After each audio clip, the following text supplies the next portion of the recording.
Buenas noches. ¿Pueden creer que ya pronto se va a acabar la clase? Mañana en la mañana, primero Dios. Estamos en la conferencia número 7. Conferencia número 7. Los enemigos de Dios y de su pueblo. Hoy en la tarde vimos que el juicio de Dios viene del trono de Dios y del Cordero a lo largo de la historia. Que el tiempo entre las dos venidas de Jesucristo es un tiempo de juicio y también es un tiempo de tribulación, de gran tribulación, ¿verdad? Para el pueblo de Dios. Y lo que vimos en la clase, hemos visto, es que mucha de esta persecución viene en capítulo 12 de lo que se llama el dragón. ¿Okay? El dragón, la serpiente antigua. Él se presenta como el gran enemigo del pueblo de Dios y el gran enemigo del Mesías que busca destruir al Mesías y destruir a su pueblo. Él es la serpiente que quiere destruir a la simiente de la mujer.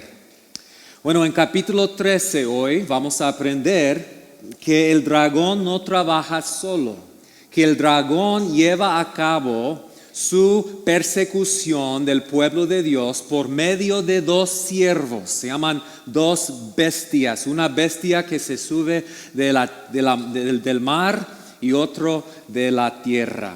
Entonces en esta clase vamos a primero resumir lo que hemos visto sobre el dragón y luego vamos a hablar de las dos bestias famosas, ¿verdad? De capítulo 13 de Apocalipsis. Okay. Entonces, número 1, el dragón en capítulo 12. Simplemente para resumir algunas cosas aquí. Primero, él es la serpiente antigua que busca destruir a la simiente de la mujer. Vimos en capítulo 12, versículo 9, que él fue arrojado a la tierra, la serpiente antigua que se llama el diablo y Satanás, el cual engaña al mundo entero. El dragón se paró delante de la mujer que estaba para dar a luz a fin de devorar a su hijo cuando ella diera a luz. Él es este gran personaje en la batalla histórica entre Dios y sus enemigos. Pero inciso B, su fracaso de matar al Mesías resulta en la persecución del pueblo de Dios. Cuando el dragón vio que había sido arrojado a la tierra, ¿cómo respondió? Persiguió a la mujer que había dado a luz al hijo varón. Busca destruir toda la simiente de la mujer. Esta persecución, inciso C, continúa en las siguientes generaciones. Así entiendo la diferencia entre la mujer y el resto de su descendencia. La mujer es esta primera generación mesiánica, la comunidad mesiánica que produjo al Mesías. Y las siguientes generaciones son el resto de su descendencia. Versículo 17. Entonces el dragón se enfureció contra la mujer y salió para hacer guerra contra el resto de la descendencia de ella, los que guardan los mandamientos de Dios y tienen el testimonio de Jesucristo. Entonces los lectores originales, los creyentes en las 7 iglesias, hubieran reconocido a sí mismos en esta descripción del resto de la descendencia. Ellos hubieran interpretado esa persecución del dragón, de la simiente de la mujer, como ellos. Ellos estaban viviendo eso. Ellos son los que están guardando los mandamientos de Dios y el testimonio de Jesús. Sin embargo, en medio de esta persecución y esta tribulación, Dios siempre protege a su pueblo. Y vemos eso con la protección de la mujer en el desierto, que es muy parecido a la protección del pueblo de Israel en el Éxodo. Dios la sustenta, Dios la protege, Dios la cuida, y así lo va a hacer con el pueblo de Dios.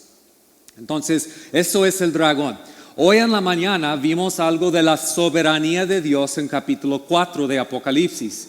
Hicimos la pregunta: ¿cómo se lleva a cabo la soberanía y el señorío de Dios en la tierra? Y la respuesta fue por medio del Cordero, por medio de su rey mesiánico. Ahora podemos hacer una pregunta parecida. ¿Cómo es que el dragón, En este caso, ¿cómo es que el dragón lleva a cabo sus planes en la tierra? Dios lleva a cabo sus planes por medio de su siervo el Mesías.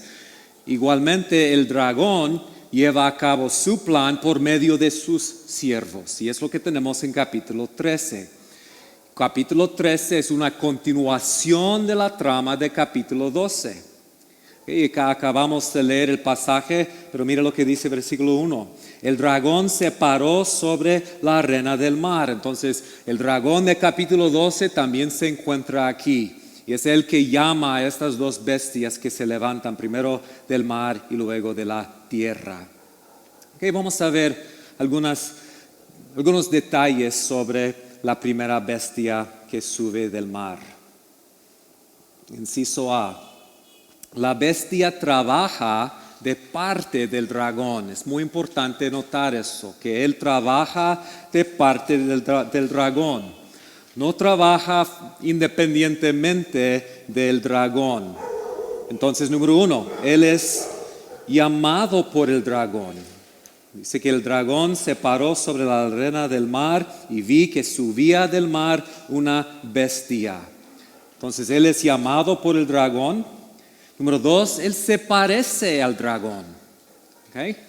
¿Cómo sabemos eso? Bueno, capítulo 12, versículo 3 dice que apareció otra señal en el cielo, un gran dragón rojo que tenía 7 cabezas y 10 cuernos, y sobre sus cabezas había 7 diademas.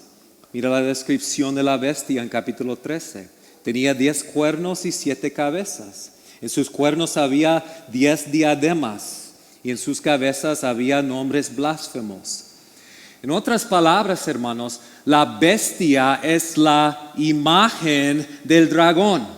Entonces, igual como Dios trabaja en el mundo por medio de uno que es la imagen de Dios, Jesucristo, el dragón trabaja en el mundo por medio de uno que es su imagen, que es la bestia del mar. Además, número 3, la bestia recibe su autoridad del dragón.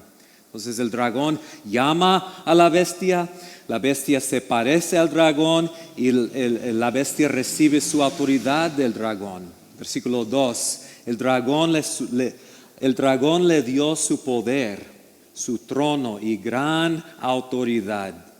Entonces, como el dragón, la serpiente antigua, ofreció a Adán y Eva autoridad, igual como él ofreció a Jesús en la tentación autoridad, ha ofrecido a la bestia autoridad.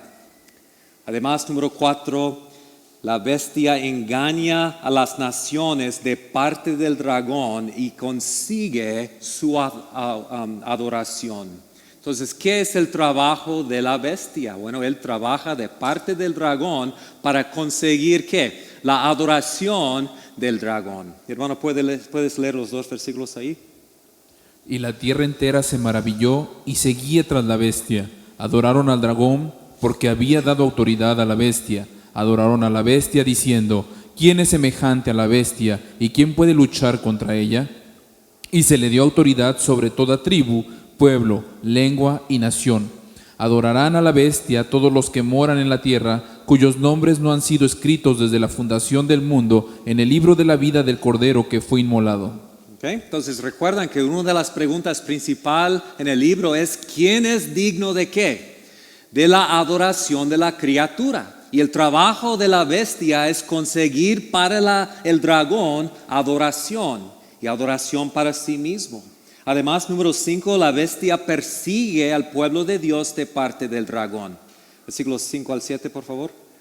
A la bestia se le dio una boca que hablaba palabras arrogantes y blasfemias, y se le dio autoridad para actuar durante 42 meses, y abrió su boca con blasfemias contra Dios para blasfemar su nombre y su tabernáculo, es decir, contra los que moran en el cielo. Se le concedió hacer guerra contra los santos y vencerlos. Entonces, acuérdense del contexto histórico del libro. Los lectores originales de este libro están sufriendo. Están siendo presionados. ¿A qué? Presionados a participar en la idolatría e inmoralidad de su cultura. Su líder Juan, el apóstol, ya fue exiliado. Uno de sus miembros ya fue martirizado. Y la presión de hacer acómodos y de dejar de testificar de la palabra de Dios y del testimonio de Jesucristo, esa presión es enorme. Jesús quiere que ellos tengan una perspectiva correcta, una perspectiva celestial desde la habitación del trono de Dios, una perspectiva correcta sobre lo que está pasando en el mundo. Ellos están siendo perseguidos. ¿Por quién? Por la bestia. La bestia es su enemigo. La bestia ha sido levantada por Satanás, y cuando la bestia exige su adoración en las 7 ciudades, está buscando adoración para el dragón. A través del culto imperial, el culto del emperador, la adoración de los dioses romanos y de la diosa romana, la ciudad de Roma, la bestia está buscando conseguir la adoración de las naciones. Si las iglesias participan en la idolatría de su ciudad, estarán adorando a la bestia y al dragón. Otra cosa que aprendemos sobre la bestia, inciso B. La bestia imita a Jesucristo para engañar a las naciones. Él imita a Jesucristo para engañar a las naciones. Entonces, igual como el dragón busca tomar el lugar de Dios y busca recibir la adoración que solo Él merece, la bestia imita al Cordero para recibir la gloria que solo Él merece. Entonces tenemos ahí una comparación entre el Cordero y la bestia. El Cordero comparte el poder, la autoridad y el trono de Dios. La bestia comparte el poder, autoridad y trono del dragón. El Cordero fue inmolado pero resucitado. La bestia recibe una herida mortal pero es sanado. El Cordero reina sobre cada tribu, lenguaje, pueblo y nación. La bestia recibe autoridad para reinar sobre cada tribu, lengua, pueblo y nación. El Cordero recibe adoración de todo el universo. La bestia recibe adoración de los moradores de la tierra. El Cordero identifica a sus seguidores con un sello en la frente. La bestia también identifica a sus seguidores con un sello en la frente. El Cordero lleva nombres hermosos, como ¿qué? Fiel y verdadero, Rey de reyes, Señor de señores. Pero ¿qué tiene la bestia? Nombres blasfemos. El Cordero vence a sus enemigos. La bestia vence a los santos. El Cordero lleva muchas diademas. La bestia lleva 10 diademas. Entonces, parte del engaño de la bestia es su intento de imitar a Jesús. La bestia entonces es un ¿qué? Anticristo. La palabra anti significa en lugar de. Es alguien que quiere tomar el lugar de Jesucristo. Es un anticristo. ¿Qué es la identidad entonces de la bestia?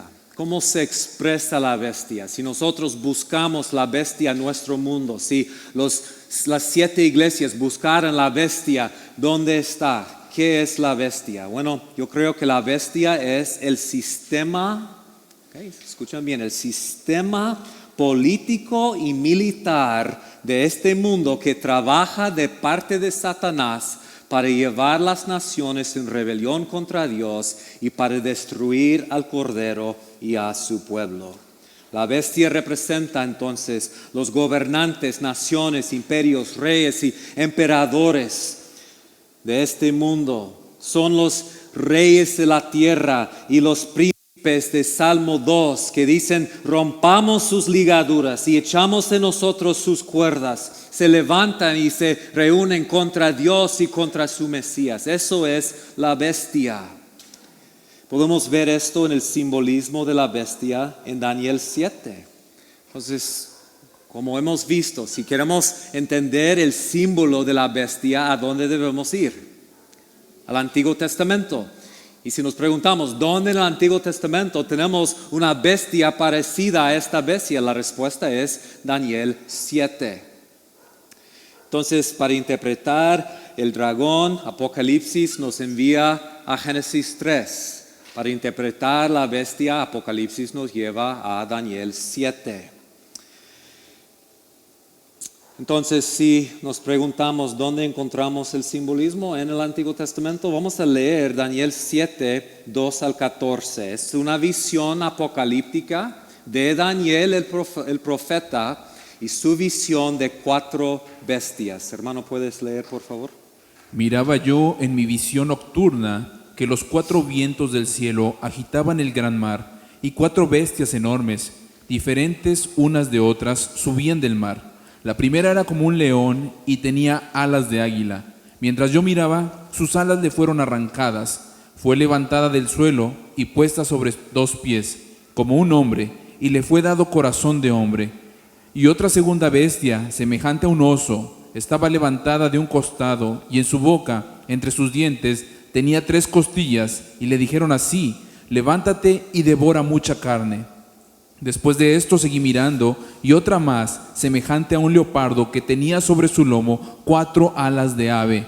La bestia tenía 4 cabezas, y le fue dado dominio. Después de esto seguí mirando en las visiones nocturnas, y vi una 4ª bestia, terrible, espantosa y en gran manera fuerte. Tenía enormes dientes de hierro, y devoraba, desmenuzaba y pisoteaba los restos con sus pies. Era diferente de todas las bestias que le antecedieron, y tenía 10 cuernos. Mientras yo contemplaba los cuernos, vi que otro cuerno, uno pequeño, surgió entre ellos, y 3 de los primeros cuernos fueron arrancados delante de él. Y este cuerno tenía ojos como los ojos de un hombre, y una boca que hablaba con mucha arrogancia. Seguí mirando hasta que se establecieron tronos, y el anciano de día se sentó. Seguí mirando en las visiones nocturnas, y en las nubes del cielo venía uno como un hijo de hombre, que se dirigió al anciano de días y fue presentado ante él, y le fue dado dominio, gloria y reino, para que todos los pueblos, naciones y lenguas le sirvieran. Su dominio es un dominio eterno que nunca pasará, y su reino uno que no será destruido. Okay. Entonces, ¿qué es el significado de las bestias de Daniel? Bueno, en Daniel las bestias representan 4 imperios que gobernarían la tierra desde el tiempo de Daniel hasta el fin del mundo y hasta el establecimiento del reino de Dios. Son imperios humanos que están en rebelión contra Dios, que persigue el pueblo de Dios y que son conquistados finalmente ¿por quién? Por el Hijo del Hombre. Entonces, esos imperios en el libro de Daniel representan Babilonia, Media Persia, Grecia y finalmente Roma. Son ciudades-estados que representan la rebelión de las naciones contra Dios y la persecución del pueblo de Dios. Entonces, podemos ver, hermanos, que la bestia en Apocalipsis es una mezcla de las 4 bestias de Daniel. En Daniel las bestias representan ¿qué? Imperios, naciones que se levantan contra Dios. Y Apocalipsis simplemente nos da una mezcla de las bestias. Es una bestia ecléctica, podemos decir, ¿verdad? Entonces, las bestias de Daniel 7, la primera bestia es como un león. La bestia de Apocalipsis dice su boca como boca de león. La segunda bestia de Daniel 7, como oso. La bestia de Apocalipsis, sus pies como el de oso. La tercera bestia de Daniel, como leopardo. La bestia parecía un leopardo. Bestia número 4, tenía 10 cuernos. La bestia de Apocalipsis tiene 10 cuernos. Entonces Apocalipsis deliberadamente llama nuestra atención al libro de Daniel para ayudarnos a identificar el verdadero enemigo en el primer siglo. Piensan en lo que pasó en el libro de Daniel. Muchas cosas enseña Daniel acerca de las naciones del mundo que se levantan contra Dios. Según Daniel, los imperios humanos son bestias que se levantan contra Dios y su Mesías. Según Daniel, esos imperios buscan exaltarse y enriquecerse por conquistar y sojuzgar las naciones. En Daniel, esos imperios persiguen el pueblo de Dios. Según Daniel, esos emperadores y esos imperios levantan imágenes idólatras y exigen que las naciones los adoren. Según Daniel, esos imperios exigen conformidad a sus normas culturales y expectativas sociales. Y podemos pensar en las muchas historias del libro de Daniel. Es lo que está pasando en el libro. Según Daniel, los que no participan en esa idolatría sufren su ira. Pensando en Daniel y sus tres amigos que no querían participar en la idolatría de su día. Según Daniel, cada uno de esos imperios un día caerán y serán destruidos por el Mesías.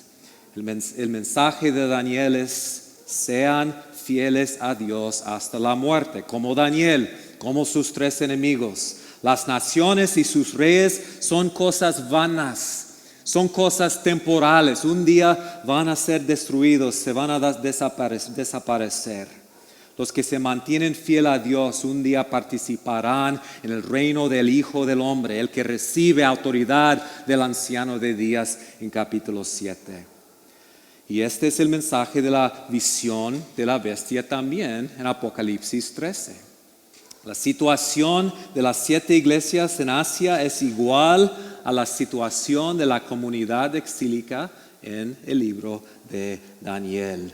Las presiones, las tentaciones, las exigencias son iguales y el llamado es igual.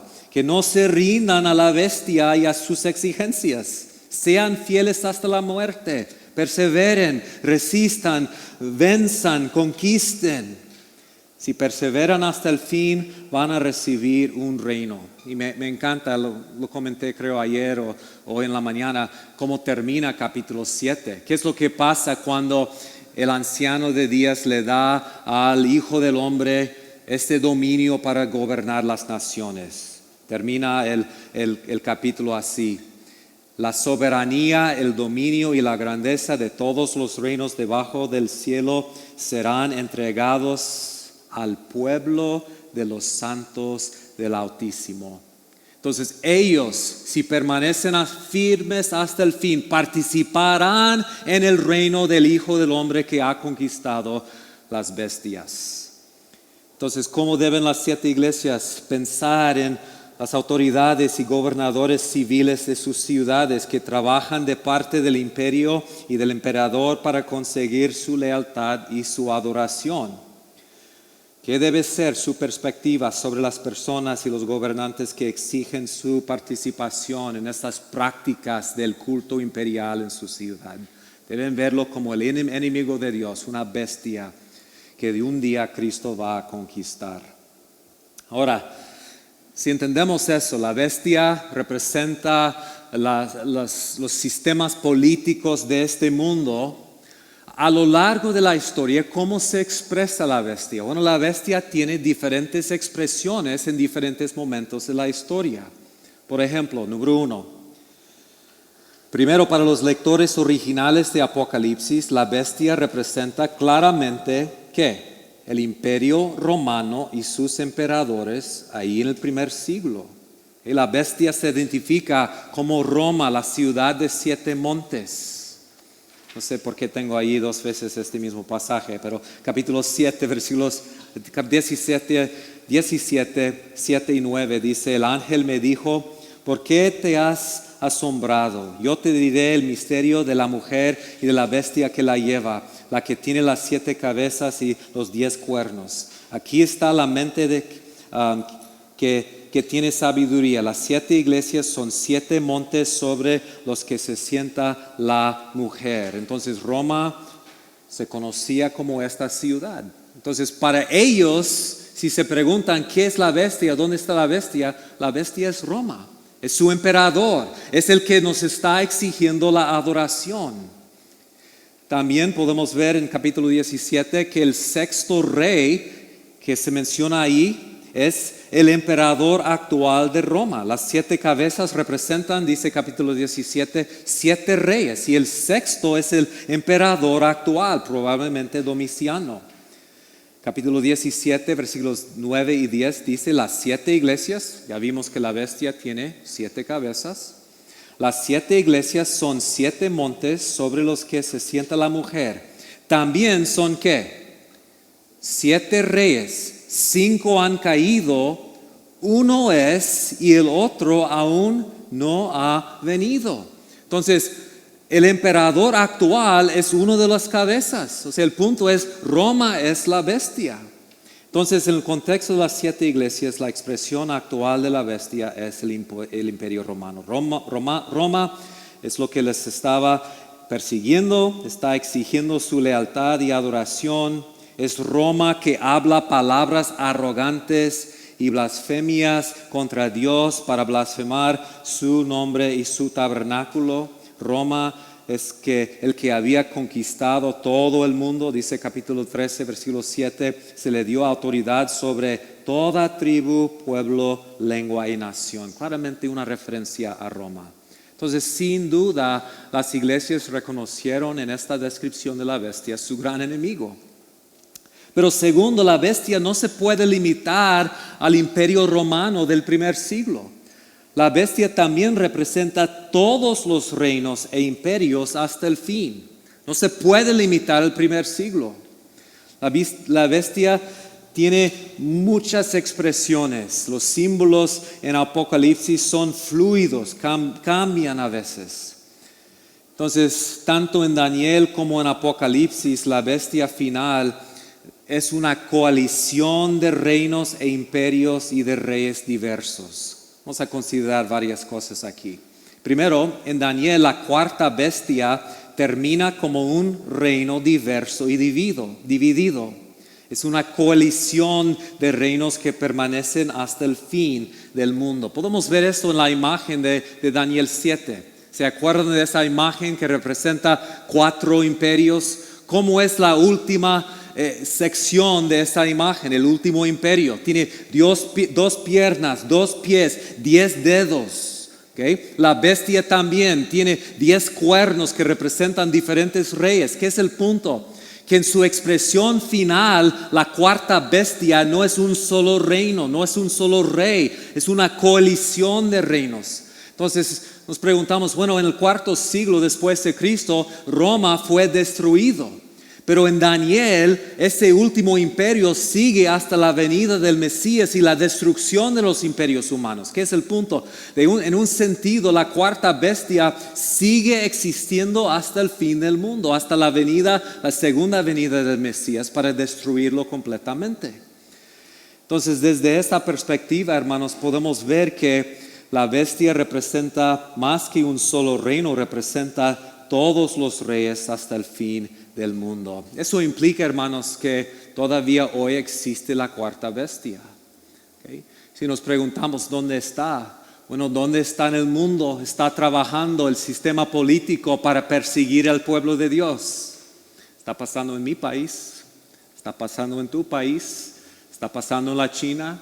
En muchos países hay persecución, hay rebelión contra Dios, buscando la lealtad de los pueblos de Dios, de las naciones de la tierra. O sea, la bestia sigue existiendo. Okay, es nuestro enemigo hoy. Entonces, inciso C, conclusión. Después de la destrucción histórica de Roma, el imperio representado por la cuarta bestia sigue existiendo hasta el presente en forma de otros reinos, naciones e imperios. Pero finalmente, hermanos, la bestia representa al anticristo final. ¿Okay? Al anticristo final. Hoy en día es muy común, si alguien pregunta, ¿qué es la bestia? La respuesta es el anticristo. Bueno, espero que estamos viendo que la bestia no se puede limitar a un personaje futuro. La bestia existía en el primer siglo como el imperio romano. La bestia existe hoy como las naciones de la tierra, los reyes y príncipes de Salmo 2 que se han levantado contra Dios y contra su Mesías. Pero la Biblia también habla de un personaje futuro que vendrá. En Apocalipsis es un cuerno que sale de una de las cabezas de la bestia, que es un rey que va a destruir. Eso es Daniel, en Apocalipsis es una de las cabezas. El punto es que la bestia también representa el último enemigo y la Biblia habla de eso, ¿verdad? Tesalonicenses habla de un personaje, ¿saben su nombre en 2 de Tesalonicenses? El hombre del pecado. ¿Okay? Primera de Juan habla de él como el ¿qué? El anticristo. ¿Qué dice Juan en Primera de Juan? Muchos anticristos se han levantado, no existe solo un anticristo. Pero vendrá un día un anticristo, es un personaje que representa lo que hace la bestia, va a perseguir al pueblo de Dios, va a buscar conseguir la adoración de las naciones, va a tentar al pueblo de Dios a participar en la idolatría de la cultura de su día. Entonces, finalmente la bestia representa el anticristo final. En Daniel, aquí puedes ver, es el pequeño cuerno. De la misma manera, Apocalipsis habla de un rey futuro que sale de la bestia. ¿Puedes leer Apocalipsis 17, 9 al 11, por favor?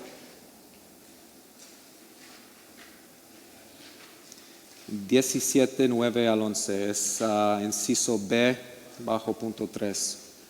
Aquí está la mente que tiene sabiduría. Las 7 cabezas son 7 montes sobre los que se sienta la mujer. También son 7 reyes, 5 han caído, uno es y el otro aún no ha venido. Y cuando venga es necesario que permanezca un poco de tiempo.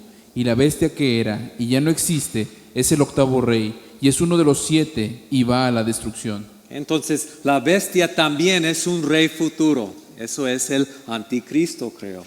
Entonces aquí es el punto, hermanos. La bestia tiene muchas expresiones a lo largo de la historia. En el primer siglo, en nuestro día, en todas las generaciones, las naciones que se levantan contra Dios y finalmente en ese personaje futuro. Resumen, la bestia que representa el sistema político y militar de este mundo se expresa en diferentes maneras a lo largo de la historia. Para las 7 iglesias en Apocalipsis, la bestia era Roma. Pero más allá de Roma, la bestia es cualquier nación o gobierno, cualquier sistema político o militar que no se somete al reino de Dios y que persigue al pueblo de Dios. Y finalmente la bestia se expresará como el anticristo final. Okay, esta es la primera bestia que sube del mar. Punto 3, hay una segunda bestia, la bestia de la tierra. Okay. Hermano, ¿puedes leer versículos 11 al 18, por favor? Vi otra bestia que subía de la tierra. Tenía 2 cuernos semejantes a los de un cordero y hablaba como un dragón. Ejerce toda la autoridad de la primera bestia en su presencia y hace que la tierra y los que moran en ella adoren a la primera bestia, cuya herida mortal fue sanada. También hace grandes señales de tal manera que aún hace descender fuego del cielo a la tierra en presencia de los hombres. Además, engaña a los que moran en la tierra a causa de las señales que se le concedió hacer en presencia de la bestia, diciendo a los moradores de la tierra que hagan una imagen de la bestia que tenía la herida de la espada y que ha vuelto a vivir. Se le concedió dar aliento a la imagen de la bestia para que la imagen de la bestia también hablara y diera muerte a todos los que no adoran la imagen de la bestia. Y hace que a todos, pequeños y grandes, ricos y pobres, libres y esclavos, se les dé una marca en la mano derecha o en la frente, para que nadie pueda comprar ni vender, sino el que tenga la marca, la cual es el nombre de la bestia o el número de su nombre. Aquí hay sabiduría, el que tiene entendimiento, que calcule el número de la bestia, porque el número es el de un hombre y su número es 666. Okay. Satanás y la bestia del mar, ese sistema político y militar de este mundo, estas 2 personas, Satanás y la bestia del mar, trabajan en la tierra a través de la religión falsa. A través de la religión falsa. La segunda bestia que sube de la tierra tiene un papel religioso y sacerdotal. Podemos ver aquí que tiene un papel religioso y sacerdotal. Primero se presenta como un cordero, pero habla de parte del dragón. Versículo 11. Vi otra bestia que subía de la tierra, tenía 2 cuernos semejantes a los de un cordero y hablaba como un dragón. Entonces, por un lado se parece a cordero, pero realmente es dragón. Se llama el falso profeta varias veces. Versículo 13 de capítulo 16. Vi salir de la boca del dragón y de la boca de la bestia y de la boca del falso profeta. ¿Okay? Capítulo 19, versículo 20. La bestia fue apresada junto con el falso profeta que hacía señales en su presencia. Entonces, esta segunda bestia tiene un papel religioso. ¿Y qué es lo que él hace? Bueno, él promueve la adoración de la primera bestia. Capítulo 13, versículo 12. Ejerce toda la autoridad de la primera bestia en su presencia y hace que la tierra y los que moran en ella adoren a la primera bestia cuya herida mortal fue sanada. Entonces, número 2, la bestia de la tierra, el falso profeta, representa el sistema religioso de este mundo. Es la religión organizada en esas 7 ciudades que trabaja junto con el sistema político para avanzar el reino del dragón. Okay, entonces, desde mi perspectiva, la primera bestia es el sistema político y militar de este mundo. Trabaja con una segunda bestia que es el sistema religioso en este mundo. Inciso B, el falso profeta sirve a la bestia y la bestia sirve a Satanás. Entonces funciona como un tercer miembro de la Trinidad falsa. Podemos ver los paralelos aquí. Entonces, igual como el Padre envía al Hijo y el Hijo obedece al Padre, el dragón envía a la bestia del mar y la bestia del mar obedece al dragón. Igual como el Hijo envía al Espíritu Santo y el Espíritu Santo trabaja para glorificar al Hijo, la bestia del mar envía al falso profeta, la segunda bestia, quien trabaja para glorificar a la primera bestia. Igual como el Espíritu Santo promueve la adoración del Hijo de Dios por las naciones, el falso profeta promueve la adoración de la bestia por las naciones. Es la idolatría, una trinidad alternativa que busca la adoración de las naciones. Así funciona la falsa religión. El falso profeta, inciso C. Inciso B fue el falso profeta sirve a la bestia y la bestia sirve a Satanás. Inciso C, el falso profeta recibe poder para engañar a los moradores de la tierra. Entonces, igual a Satanás, el dragón y el serpiente antigua no permanecen en la verdad. O sea, ¿recuerdan lo que Génesis 3 dice acerca de la serpiente antigua? Era astuta. ¿Cómo trabajó? Trabajó por medio de las mentiras y el engaño.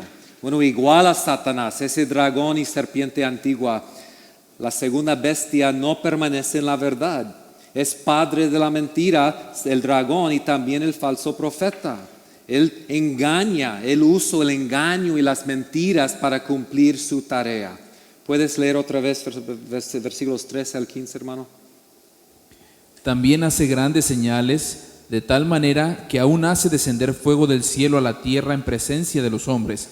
Además, engaña a los que moran en la tierra a causa de las señales que se le concedió hacer en presencia de la bestia, diciendo a los moradores de la tierra que hagan una imagen de la bestia que tenía la herida de la espada y que ha vuelto a vivir. Se le concedió dar aliento a la imagen de la bestia para que la imagen de la bestia también hablara y diera muerte a todos los que no adoran la imagen de la bestia.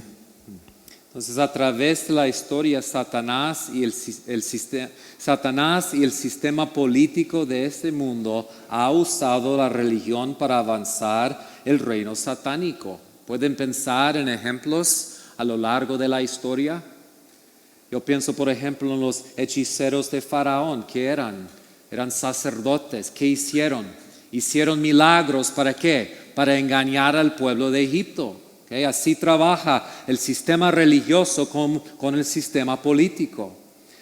A lo largo de la historia de la Iglesia Católica y las naciones de Europa, en la Edad Media, usaron una coalición entre la religión y los sistemas políticos para controlar a la gente y para exigir la adoración de las naciones. El Islam en el Medio Oriente, o sea, la religión, la combinación de religión y los poderes políticos.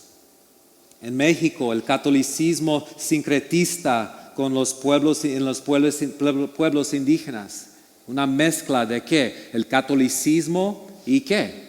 Las religiones históricas de los pueblos de Oaxaca o de Chiapas. Es una mezcla de los dos. Lo vemos en Apocalipsis, la doctrina de Balaán, los Nicolaitas, Jezabel. La referencia al falso profeta hubiera sido bastante claro e entendible para los lectores originales de Apocalipsis.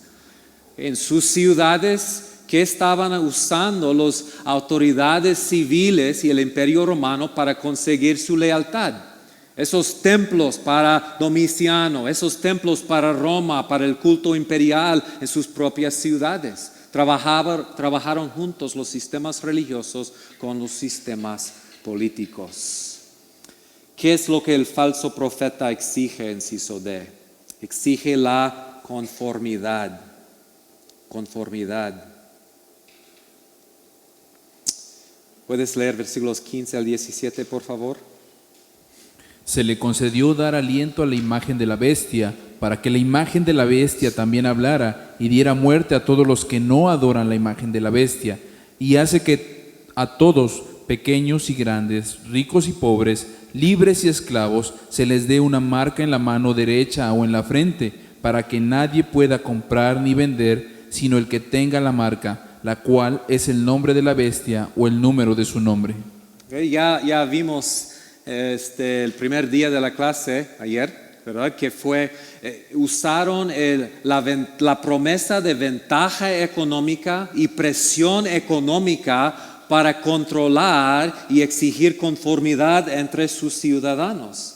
Entonces la religión falsa no va a tolerar la adoración del verdadero Dios, la adoración verdadera de Dios. Para forzar a todos a adorar a la bestia, la religión organizada impone sanciones económicas para los que no participan en la adoración de la bestia. En ese capítulo que les comenté por Frank Tillman, él nos ayuda a entender cómo funcionaba esa presión en el primer siglo. Aquí tengo unas citas de su capítulo. Hermano, ¿puedes leerlos, por favor? Para los que vivían en las provincias romanas, brindar respaldo religioso a la noción de que la autoridad de Roma contaba con decreto divino podía resultar en enormes ventajas económicas, sociales y políticas. Si el respaldo de la religión de Roma en sus varias formas en las provincias demostraba respaldo de Roma, las autoridades romanas a veces interpretaban la afirmación de un grupo de su propia religión como estando en contra de Roma o de resistencia a la interferencia romana en asuntos religiosos y como afrenta contra su autoridad. Durante los últimos años del emperador Domiciano, del 81 al 96 después de Cristo, la devoción en vida al emperador como Dios parece haber tomado un giro especialmente autoritario. Aun si tomamos en cuenta el prejuicio contra Domiciano en las descripciones antiguas de su reinado, parece que Domiciano por lo menos alentó el reconocimiento de sí mismo como Señor y Dios, tanto en Roma como en el resto del imperio. Expresamente en la provincia de Asia, se construyeron templos de adoración a Domiciano durante su reinado en Éfeso y en la Odisea. Monedas del mismo periodo también confirman su interés en promover la noción de su divinidad. Domiciano tomó como insulto a su honor de parte de personas entre las clases gobernantes de Roma negarse a adorarle en base a que querían seguir las enseñanzas de esta religión foránea. Como 2 décadas más tarde, cuando el emperador Trajano estaba en el trono, alguien acusó a algunos bajo la jurisdicción de Plinio el joven, entonces gobernador de Bitinia, de ser cristianos. Plinio tenía apenas una vaga idea de lo que los cristianos enseñaban y hacían, pero conocía la obstinación en los pueblos sometidos cuando la veía, y eso bastó para sellar el destino de aquellos a quienes él había citado para interrogar. Los hizo ejecutar cuando rehusaron renunciar a su lealtad a ese grupo extraño. El asunto creció como hongo y se arrestaron más sospechosos, algunos de los cuales afirmaron que nunca habían sido cristianos y otros que dijeron que en un tiempo habían sido cristianos, pero que ya no lo eran. Como prueba de su sinceridad, Plinio les exigió que adoraran las estatuas de los dioses y la imagen del emperador. Aquí, la adoración de los dioses locales y del emperador vivo se consideraba como una prueba importante de la disposición de preservar la estabilidad social según Roma la definía e imponía. Okay, ¿escucharon esa última oración? Aquí la adoración de los dioses locales y del emperador vivo se consideraba como una prueba importante de ¿qué? De la disposición de preservar la estabilidad social según Roma la definía e imponía. Entonces, participación en la religión era una manera de medir su lealtad a la bestia. Y es lo que estaban viviendo las 7 iglesias. Y es lo que está viviendo mucho del pueblo de Dios hoy en día. Entonces, conclusión, en el reino del dragón, la conformidad religiosa se usa para forzar sumisión al sistema político y militar. ¿Okay? Acuérdense de las 2 preguntas. ¿Quién es soberano y quién merece la adoración de la criatura? Y las bestias trabajan para conseguir tanto la lealtad como la adoración de las naciones de la tierra. Y había bastante presión económica, presión social, presión cultural sobre ellos. Y el llamado de Apocalipsis es que no sean engañados. Inciso E. No sean engañados por la idolatría y la presión religiosa que están enfrentando. No adoren a la bestia. Sean fieles a Jesús. ¿Puedes leer, hermano, capítulo 14, 19 al 12? Lo seguía un tercer ángel que clamaba a grandes voces: si alguien adora a la bestia y a su imagen y se deja poner en la frente o en la mano la marca de la bestia, beberá también el vino del furor de Dios, que en la copa de su ira está puro, no diluido. No habrá descanso ni de día ni de noche para el que adore a la bestia y su imagen, ni para quien se deje poner la marca de su nombre. En esto consiste la perseverancia de los santos, los cuales obedecen los mandamientos de Dios y se mantienen fieles a Jesús. Eso fue tan aplicable para los cristianos de las 7 ciudades en el primer siglo. Igual para nosotros. El falso profeta es una amenaza para cada generación. Y los mensajes de Jesucristo a las 7 iglesias indica esa tentación, ¿verdad? Capítulo 2, versículo 2. Yo conozco tus obras, tu fatiga y tu perseverancia, que no puedes soportar a los malos, y has sometido a prueba a los que se dicen ser apóstoles y no lo son, y los has hallado mentirosos. Tienen que resistir esta falsa enseñanza, esa doctrina falsa que está amenazando a la iglesia. Capítulo 2, versículo 14. Tengo unas pocas cosas contra ti, porque tienes ahí a los que mantienen la doctrina de Balaam, que enseñaba a Balac a poner tropiezo ante los israelitas, a comer cosas sacrificadas a los ídolos y a comer actos de inmoralidad. Ellos están enfrentando esa presión. Versículo 15, también tú tienes algunos que de la misma manera mantienen la doctrina de los nicolaitas. Otra vez, una amenaza religiosa. Capítulo 2, versículo 20, tengo esto contra ti, que toleras a esa mujer Jezabel, que se dice ser profetiza y enseña y seduce a mis siervos que cometan actos inmorales y coman cosas sacrificadas a los ídolos. Parece que esa persona, mujer, una secta en la iglesia, ha comenzado a participar en el culto imperial de su ciudad. Está seduciendo a otros miembros de la iglesia a participar en eso. Era una amenaza real. Y otra vez, ¿qué es el tema del libro de Apocalipsis? Sé fiel a Cristo, al Cordero, hasta la muerte. Te va a costar todo, pero los beneficios, ¿cuáles son? Los beneficios son todos los beneficios del reino eterno. Y es lo que vamos a ver mañana en la mañana. Mañana vamos a ver capítulos 17 al 22 de Apocalipsis y vamos a ver la destrucción final de los sistemas políticos y religiosos de este mundo y el establecimiento del reino eterno. Y todas las promesas del libro nos llevan a esos últimos 2 capítulos y vamos a ver el triunfo final del Cordero y de Dios. Vamos a orar. Te damos gracias, Dios, por tu palabra. Gracias por la claridad del libro de Apocalipsis. Gracias por su mensaje tan aplicable para nosotros hoy.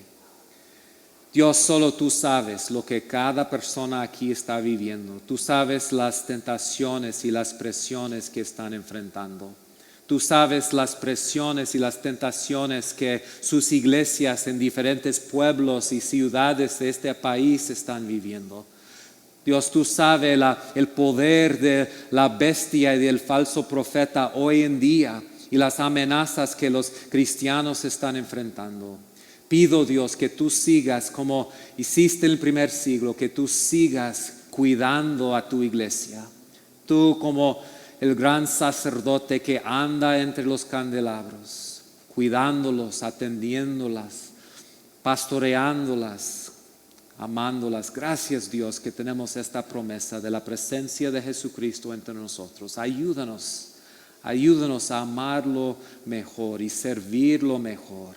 Ayúdanos a ver estas expresiones de su gloria, estas visiones de su gloria en el libro de Apocalipsis y quedarnos impresionados y apasionados por Él, amándolo más y sirviéndolo mejor. En el nombre de Jesucristo oramos. Amén.